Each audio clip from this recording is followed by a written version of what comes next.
Hi guys, so let's do a quick not so empty condo tour. Condo yan siya. Hi, I'm CJ and I just moved in here sa Makati. Kaya siya not so empty kasi semi-furnished na siya. The rent is 18,000. All in na yun. Bilang kasama doon yung water and electricity or wifi. This is the front door. Front door! Fantasy ko talaga yung may mga sinisilip dito. Ganyan.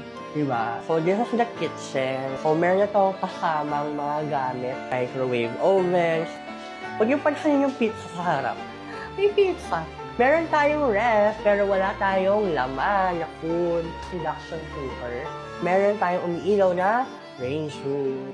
In fact, sige. Tapos right now, kung saan kayo nakapatong, is the dining table. So, pag nag-left kayo here, ayan yung chair.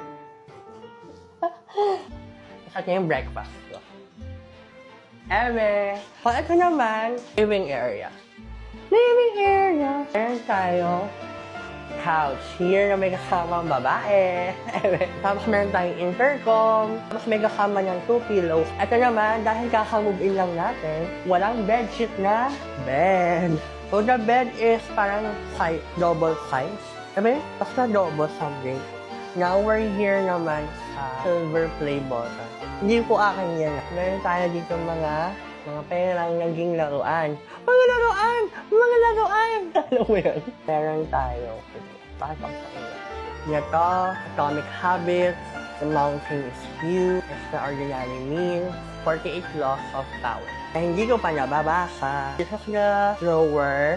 And ito pa, may kasama tayong TV. Kung nagkabili ka ng bili, tapos lilipat ka na naman. Bit-bit mo yung TV, bit-bit mo yung ganito, ganyan. So, ito yung CR. Ganito, gamit, shower, toilet. Yun lang naman. So, bye-bye.